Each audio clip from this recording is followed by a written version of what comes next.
Hola de nuevo, misioneros. Bienvenidos una semana más a este canal de YouTube de Misión en Japón, donde cada domingo vamos compartiendo las aventuras que vamos viviendo aquí en Osaka.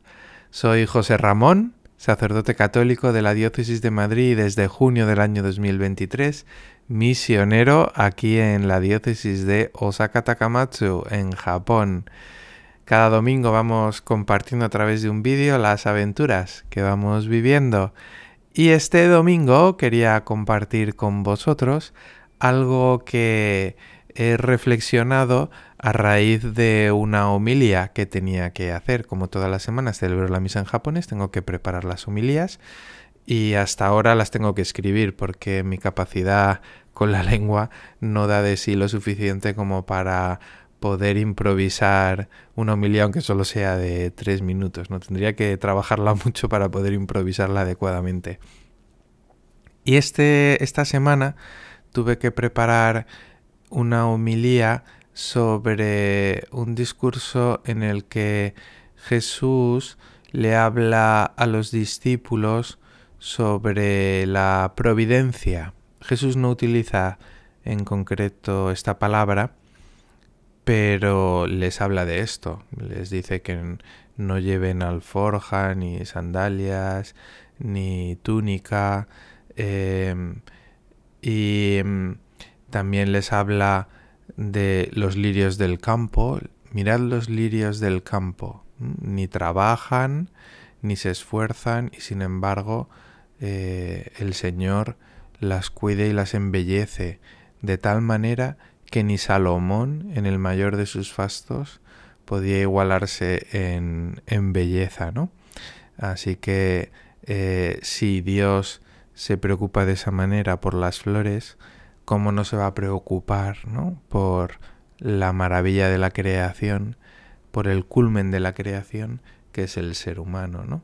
Y de esa manera manifiesta la providencia, es decir, esa compañía y esa presencia amorosa que Dios tiene en medio de nosotros, acompañándonos y guiándonos a lo largo de la vida, ¿no?, con amor.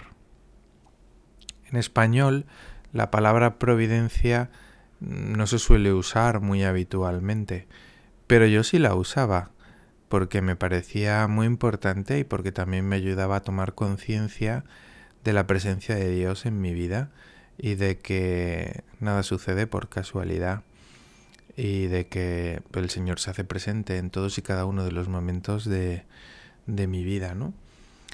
Así que cuando preparaba la homilía y tenía que hablar de la providencia, pues una cosa que tuve que hacer es ver cómo se traduce esta palabra al japonés, porque no siempre hay una traducción unívoca.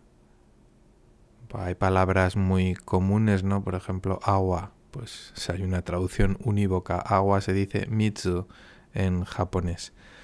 Pero hay otras palabras que no tienen una traducción tan clara, o a veces hay varias palabras que se podrían usar para eso mismo que queremos decir en español, ¿no?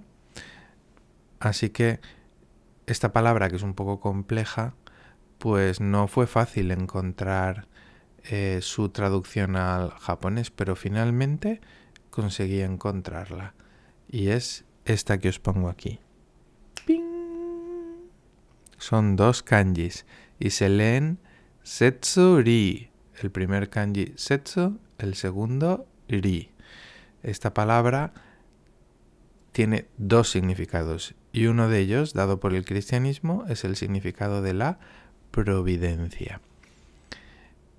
Pero vamos a indagar un poquito más en esto, ¿no? Porque en la historia de la Iglesia, en la historia del cristianismo, pues el cristianismo ha tenido también que inculturizarse dentro de las distintas culturas en las que se ha hecho presente, comenzando por la cultura griega y la cultura romana.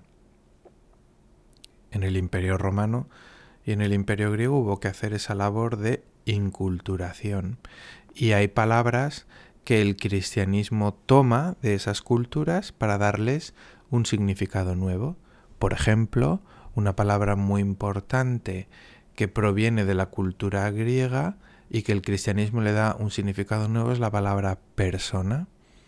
Persona que inicialmente era un término utilizado dentro del ámbito del teatro para referirse a las máscaras que llevaban los actores del teatro griego, ¿no? Y esa palabra va evolucionando para referirse a lo que ahora entendemos por persona. Y en esa evolución el cristianismo tiene una influencia esencial para llegar hasta la manera de entender a la persona que tenemos a día de hoy, ¿no? No vamos a entrar en esta discusión que es interesantísima por otro lado, ¿no?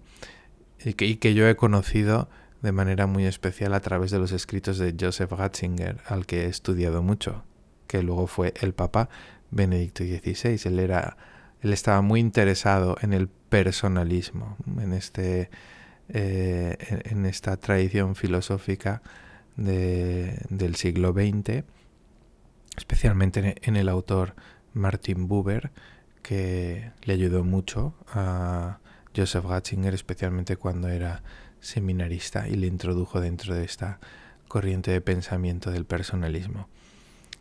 Y en Japón esto es curioso porque esta labor de inculturación se empieza a partir del siglo XVI, cuando comienza la evangelización de Japón a través de San Francisco Javier, una época ya bastante tardía. Y esta palabra es un ejemplo de ello. Es una palabra que ya se usaba en la lengua japonesa y que el cristianismo la toma para añadirle un significado más. ¿Qué significa etimológicamente esta palabra, setsuri? El primero de los kanjis, setsu, significa vicario, subrogado, ¿no? Que está por debajo, que está a la orden, ¿no? Y el segundo de los kanjis, ri, significa lógica, razón. En la tradición cristiana podríamos decir logos. No vamos tampoco a explicar esta palabra, que es muy importante dentro de la tradición cristiana, pero se podría traducir por razón, ¿no? Por razón. Entonces sería como la razón o la lógica vicaria, ¿no? Que está al servicio, ¿no? Que nos ayuda a entender que el universo es creación, que el universo tiene una razón que es vicaria, que es subrogada, es decir, que tiene a alguien por encima que le da sentido, ¿no? Por eso esta palabra originalmente se utiliza para referirse a las leyes de la naturaleza. Es el sentido original que tiene la palabra setsuri, leyes de la naturaleza. Y sin embargo, el cristianismo la toma para añadirle este otro significado de providencia. Teniendo solo el significado de leyes de la naturaleza, ese significado nada más nos puede llevar a entender la existencia y a entender a Dios como lo que en la historia se ha conocido como el Dios relojero o el Dios arquitecto, ¿no? Es decir, aquel que lo ha creado todo de una manera tan perfecta, ¿no? Como un reloj que tiene una maquinaria tan complicada, ¿no? Y entonces el relojero le da cuerda y después de darle cuerda ya deja el reloj para que funcione por sí mismo de acuerdo a esas leyes establecidas, ¿no? De la naturaleza.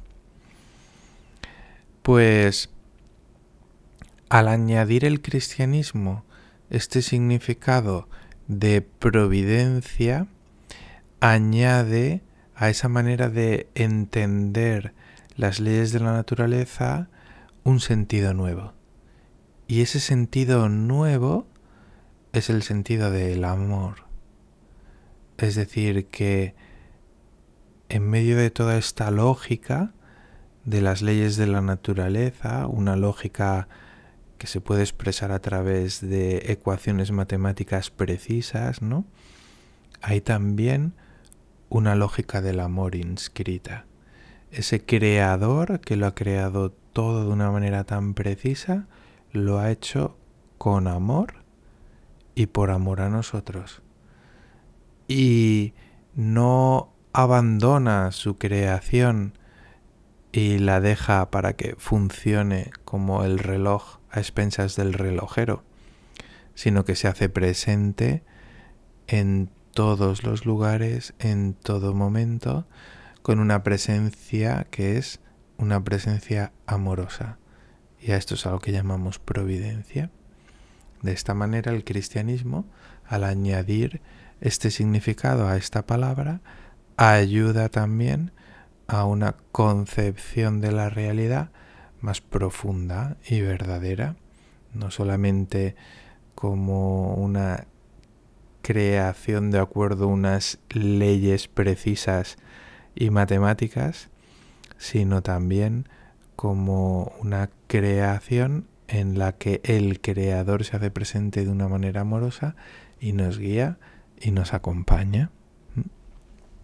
Pues este pequeño pensamiento que he tenido durante esta semana quería compartir con vosotros también, para que os dierais cuenta, igual que me voy dando cuenta yo también, de cómo el cristianismo en ese proceso de inculturación ha ayudado a las distintas culturas a ir penetrando en el conocimiento de la verdad, a ir descubriendo la realidad del universo, y dentro de la realidad del universo la realidad del ser humano como cumbre de la creación, para comprenderse mejor a uno mismo.